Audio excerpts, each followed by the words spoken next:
ನಮಸ್ಕಾರ ನಮ್ಮ ಉತ್ತರ ಕರ್ನಾಟಕದ ಮಂದಿಗೆ. ಇದು ನಮ್ಮ 30 ದಿನದಲ್ಲಿ 10K ಫಾಲೋವರ್ಸ್ ಮಾಡೋದು 2ನೇ ದಿನ. ಇವತ್ತು ಹರ್ಯಾಗ ಮನ್ಯಾಗ ಹೇಳ್ರಿ ಬೀಸಾನ್ ಬಿಸ್ಕೊಂಡ್ ಬರತ್ತ, ಅದಕ್ಕೆ ಗೋಧಿ ಚೀಲ ತಗೊಂಡ್ ನಾವು ಬೀಸಾನ್ ಬಿಸ್ಕೊಳಕ್ ಹೊಂಟಿವಿ. ಅಟ್ರ ಗಾಡಿ ಒಂದ್ ರಿಪೇರ್ ಮಾಡ್ಲತ್ರಿ, ಅದಕ್ಕೊಂದ್ ಹಾರ್ನ್ ಹಾಕಿರಿ, ಅದ್ರ ಮೇಲೆ ಮತ್ ಊರ ನಡ್ದ ಬಿಟ್ಟಿರಿ. ಬೀಸಾನ್ ತಗೊಂಡ್ ಬೀಸಾನ್ ಅಂಗಡಿಯಾಗ ಇಟ್ಟನ್ರಿ. ಹಂಗ ಅಂಗಡಿಗೆ ಬಿ ಸ್ವಲ್ಪ ಹೋಗಿ ಬನ್ರಿ. ನಮ್ಮ ಊರ್ದವ್ರು ಬೀರೇಶ್ವರ ಗುಡಿಗ ಹೊಂಟಿನ್ರಿ. ಅಟ್ರ ನಂದಿಕೋಲ್ ಒಂದ್ ಒಯ್ಲತ್ತಿರಿ. ನಂದಿಕೋಲ್ ನೋಡ್ರಿ, ಇವತ್ ಕೊಲ್ಲಾಪುರಕ್ಕೆ ಒಯ್ಲತ್ತಿರಿ. ಅದನ್ನ ನಾವು ಮಣ್ಣು ನಡ್ಕೋತ ಹೋಗಿ ಬಂದಿವ್ರಿ. ನಂದಿಕೋಲ್ ತಗೊಂಡ್ ಅವ್ರು ಟ್ರ್ಯಾಕ್ಟರ್ನಾಗ ಒಯ್ಲತ್ತಿರಿ. ದೇವ್ರ ಗುಡಿ ಒಳಗ್ ಹೋದನ್ರಿ, ದೇವ್ರಿಗಟ್ ಕಾಲ್ ಬಿದ್ದನ್ರಿ. ಬೆಳಗಾವಿ ಜಿಲ್ಲೆ ಅಥಣಿ ತಾಲೂಕಿನಲ್ಲಿ ಹುಳಗಬಾಳಿ ಗ್ರಾಮದಲ್ಲಿ ಶ್ರೀ ಬೀರೇಶ್ವರ ದೇವಸ್ಥಾನವಿದೆ. ಜಾತ್ರೆಯ ಸಂದರ್ಭದಲ್ಲಿ ಕೃಷ್ಣಾ ನದಿಯಿಂದ ಪವಿತ್ರ ನೀರನ್ನು ತಂದು ಬೀರೇಶ್ವರ ಮಹಾಮೂರ್ತಿಗೆ ವಿಶೇಷ ಮಹಾಭಿಷೇಕ ಮತ್ತು ಪೂಜೆಗಳನ್ನು ಮಾಡುತ್ತಾರೆ. ಈ ಭಾಗದ ಭಕ್ತರು ಬೀರೇಶ್ವರ ದೇವರವನ್ನು ತಮ್ಮ ಆರಾಧ್ಯ ದೈವವಾಗಿ ನಂಬಿ ಪೂಜಿಸುತ್ತಾರೆ.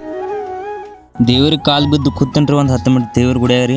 ಏನೇನು ನೋಡ್ರಿ, ದೇವ್ರ ಗುಡಿಯಾಗ 10 ಮಿನಿಟ್ ಕೂತದಕ್ ನಿದ್ದೆ ಬರ್ಲಾತ್ರಿ. ಅದಕ್ಕ ಮತ್ ನಡ್ದ್ ಬಿಟ್ಟನ್ರಿ. ಬೀಸಾನ್ ಒಂದ್ ಇಟ್ಟನ್ರಿ, ಬೀಸಾನ್ ಒಂದ್ ಬೀಸ್ಕೊಳ್ದಿತ್ರಿ. ಬೀಸಾನ್ ಬೀಸ್ದು ಜಾನ ಬಂದ್ರಿ, ಏನ ಬೀಸಿ ಎಲ್ಲ ಆಗಿರ್ರಿ. ಇಂತ್ರಲ್ಲಿ ಬೀಸಾನ್ ಬೀಸ್ಲಾಗಿರತ್ ಮತ್ತೊಂದ್ ದೇವ್ರ ಗುಡಿ ಐತ್ರಿ. ನಮ್ ಊರ್ ಬಿಟ್ಟು 1 ಕಿಲೋಮೀಟರ್ ರೀ. ಅಲ್ಲಿ ದೇವ್ರಿಗೆ ಬನ್ರಿ. ಎಲ್ಲ ದೇವ್ರಿಗೆ ಕಾಲ್ ಬಿದ್ದನ್ರಿ. ದೇವ್ರಿಗೆ ಕಾಲ್ ಬಿದ್ದು ಬೀಸಾನ್ ತರ್ಲಕ್ ಮತ್ ಹೊಂಟೇನ್ ನೋಡಿ. ಬೀಸಾನ್ ತರು ಜಾನ ಹೋದನ್ರಿ, ಏನ ಮತ್ ಬೀಸಿಲಾಗಿರ್ರಿ. ಮತ್ ಅಂಗಡಿಗೆ ಬನ್ರಿ, ಒಂದ್ ಸರ್ಬತ್ ತಗೊಂಡ್ರಿ. ಸರ್ಬತ್ ಕುಡ್ಕೋತ್ ಕೂತನ್ರಿ. ಸರ್ಬತ್ ಕುಡ್ದ್ ಬೀಸಾನ್ ಅಂಗಡಿ ಹೋದನ್ರಿ. ಬೀಸಾನ್ ಬೀಸಿರಿ. ಬೀಸಾನ್ ತಗೊಂಡ್ ಗಾಡಿ ಮ್ಯಾಗ ಮತ್ ಮನಿ ಕಡೆ ಹೊಂಟನ್ರಿ. ಬೀಸಾನ್ ಆಡ್ ತಗೊಂಡ್ ಮನಿಗ್ ಬನ್ರಿ. ಮನ್ಯಾಗ ಇಟ್ರನ್ರಿ. ನೀವ್ ಹಿಂಗ ಸಪೋರ್ಟ್ ಮಾಡ್ತಾರ್ರಿ. 30 ದಿನದಲ್ಲಿ 10K ಫಾಲೋವರ್ಸ್ ಮಾಡೋದೈತ್ರಿ. ನಿಮ್ಗೆ ಬ್ಲಾಗ್ ಚಲೋ ಅನ್ಸ ಲೈಕ್ ಶೇರ್ ಫಾಲೋ ಮಾಡಿ. ನಿಮ್ ಮುಂದಿನ ಬ್ಲಾಗ್ ನಾಗ ಸಿಗ್ತನ್ರಿ. ಅಲ್ಲಿ ತನ ಬಾಯ್ ಪೀಸ್.